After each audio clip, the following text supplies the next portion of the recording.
I kinda missed out on the JJK anime series, but a few weeks ago my friend invited me to watch it from the start, and somewhere in the middle of season 1, we got into an argument.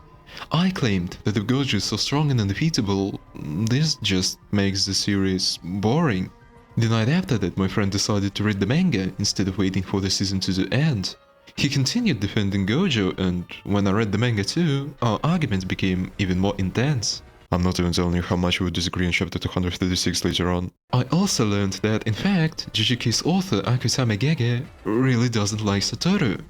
We can surely say it based on the mean comments that he leaves under his manga chapters as well as the anime series. But why? I started looking for comparisons among other shows of a similar genre, which we could probably call action fighting shonens. I went deeper and asked myself, what makes an action fighting shonen? How do you create a good one? How do they differ?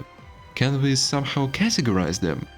And it seems to me that two most crucial things that are the foundation of this genre are power balance and motivation. Those two key elements will help us understand how JJK is built, what went wrong, and why JJK's author hates Satoru Gojo. Now let's start.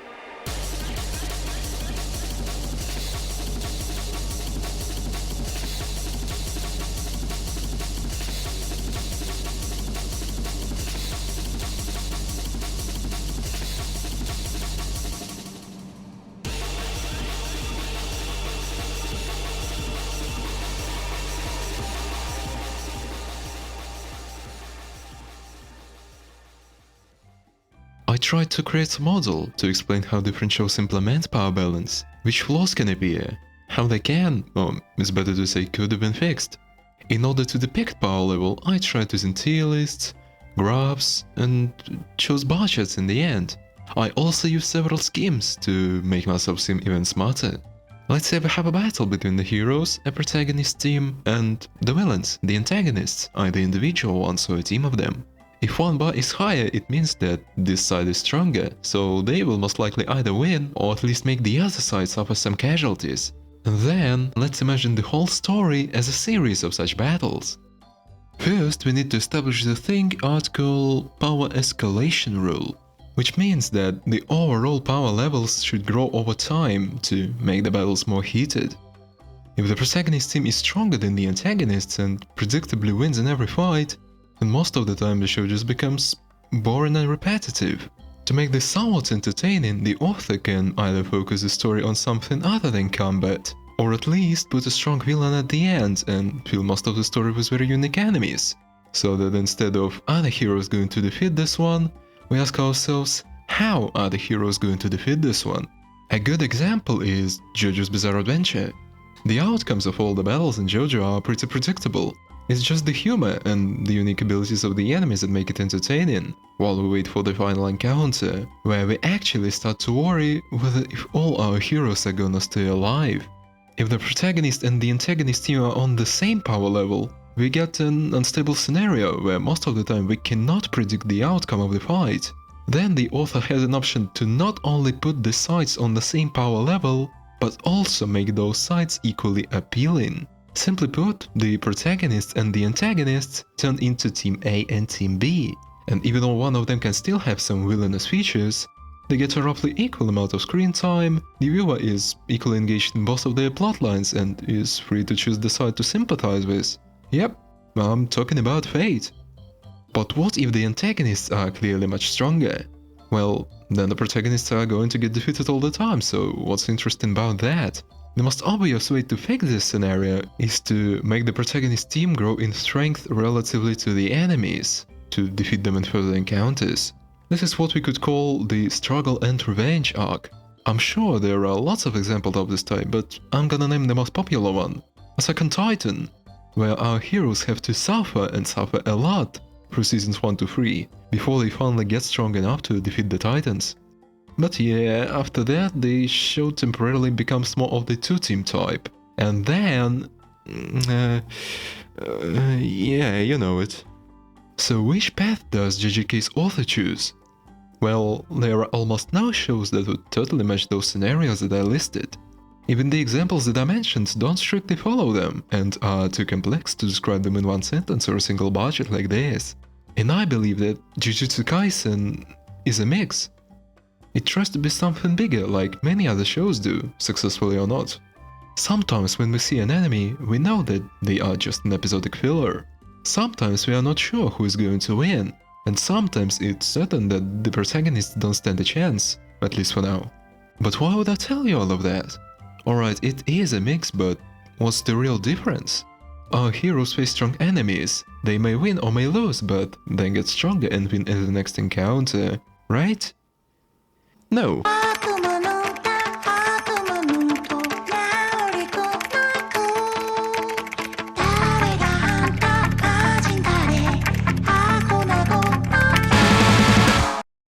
You are most likely familiar with this term, and JJK creates two overpowered characters who have the role of Deus Ex Machina in different encounters. Characters who are almost undefeatable and save the protagonists when things get bad. And after a couple of fights involving them, the existence of such characters just makes the show boring once again. Because where's the thrill when you know that there's someone who will win the battle for our heroes anyway? This is just lazy writing. Or is it? Well, there's a difference between those two guys. To see this difference, we should analyze all possible scenarios of a battle.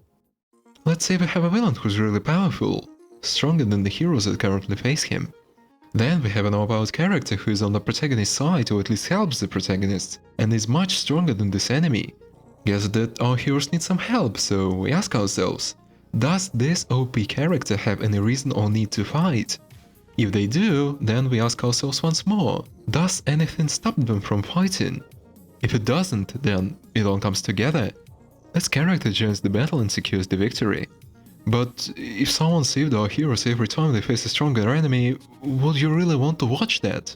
Where's the thrill? How can you worry for the protagonists if there is no danger?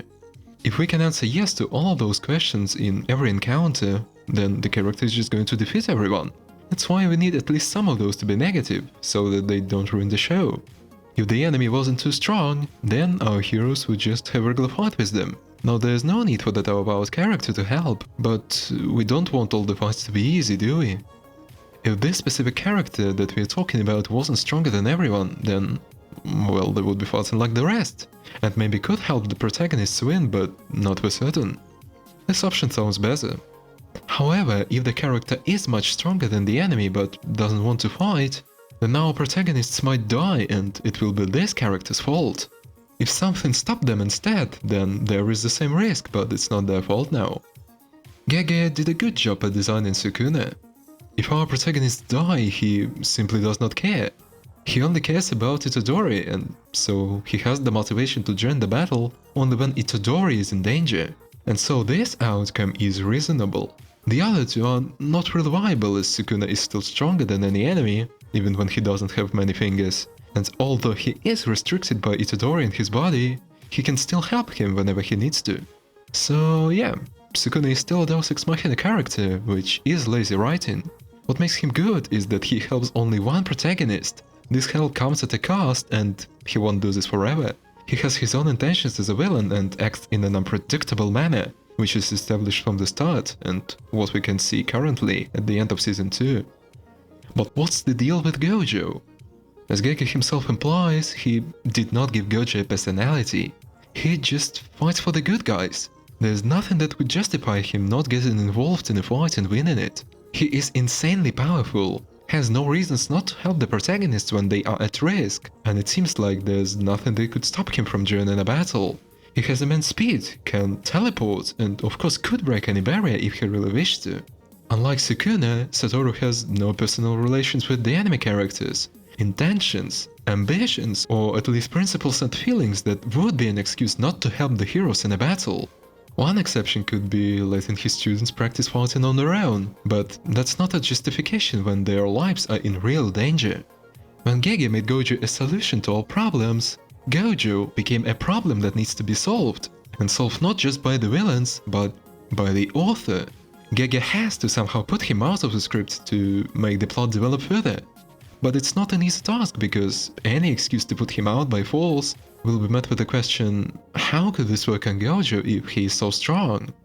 And JJK decides to create a magical object that can trap anyone inside of it almost for eternity. kind of a lazy solution. Only after that comes the part where the protagonists finally have to face casualties, and then either fight on their own or find new teammates. But of course we know that Gojo has to be released sometime.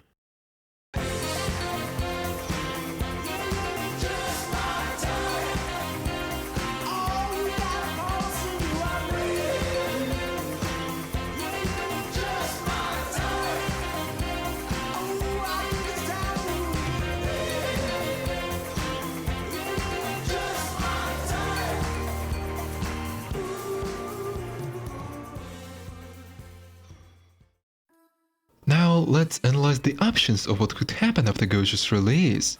We'll have to rephrase the questions a bit because now we apply it to a specific battle when we can't strictly say who's stronger, so the scheme will look something like this. If Sukuna and Kenjaku turned out to be not that powerful and the heroes defeated them without Gojo, it would be kinda lame. JJK can suddenly make them weak because we were constantly told throughout the plot how strong they are, especially Sukuna, and how only Gojo can defeat them. And what's even more important, people want to see them fight with Satoru. If Gojo either lost his super strong powers, or for some reason didn't want to fight, or wasn't released in the first place, then there would be no one to defeat Sukuna. We know that Satoru didn't manage to defeat him, but without Gojo, Sukuna wouldn't lose enough cursed energy to give the heroes a chance. I guess we have figured out that the only option for Gege is to clash Satoru with Sukuna, an unstoppable force versus an untouchable object. At least one of them has to die, so what could be the outcomes? If Gojo defeats Sukuna, then happy end, I guess. Kenjaku is probably also defeated after that, so where's the drama and thrill? If Sukuna beats Gojo, then that's what we currently have. Now there are probably no protagonists stronger than Sukuna, but at least he lost quite a lot of cursed energy, so that should help. If they kill each other, then we have a tie. Kind of a battle solution, although a fair one. In summary, I think that only the options that include the death of Gojo seem to be any reasonable. However, there's a whole new problem that appears when you try to remove an overpowered character. Defeating the undefeatable. Makima. Yep, turns out I didn't just put her in a video for a pun. People really like to compare and even ship her with Gojo. But what if I tell you that they are even more similar than you think? How does Fujimoto kill Makima, one of the strongest devils who has a number of lives equal to the Japanese population? He does that with the power of love. Yep, just like in a fairy tale, except there's gore and how does JJK kill Gojo, who has practically infinite cursed energy and almost can't be touched? He uses an entity whose ability is literally to ignore other people's abilities, just because it can. You see, it's really, really hard to find good ways to defeat an undefeatable character, and most of the time the author just has to break his own rules to do that, just as we see in those two cases. Speaking of which, chapter 244 just came out, and we might be witnessing the same problem with Sukuna, when JJK has to use an extraordinary JoJo-type curse technique to kill him, which we can't even call a fighting technique, although it's too early to make any assumptions. By the way, what if I tell you that Makima has an important thing in common with Sukuna? Really unexpected, right? You see, Makima is really powerful. We get that from the start and can absolutely confirm that in hindsight. She knows about every fight that our protagonists are involved in due to her abilities. She could probably win in all of those battles and avoid several encounters that were deadly or almost deadly for our heroes. But she doesn't want to actively help them. Instead, Fujimoto makes a twist. Makima defeats the gun devil that was supposedly the main antagonist, and then she turns out to be the not-so-secret villain. Now we know that she was actually interested in Denji's friends to die all along, and even though it might seem like she rescued them a couple of times, in fact, she only did that to either save Denji, the main hero, or to save someone to use and dispose later, like she did with Aki. Do you see what I mean here? That's exactly Sukuna's design. Sukuna only wants to save the main hero, Itadori, his vessel, or might want to save Megumi to use him as a vessel later on. And so, both of them initially only protect the main character, and maybe someone else, but then become the villain. Damn, Sukuna even tries to psychologically break Megumi, like Makima does with Denji. I don't know, maybe people should start shipping her with Sukuna instead of Gojo. So yeah, here's my idea. The fact that Makima, just like Sukuna, has no motivation to save, or rather has motivation not to save the protagonist team every time, makes Makima a character design better than Gojo. Alright, we might have gone a bit too far with those comparisons, so let's rewind a bit. Instead, Fujimoto makes a twist.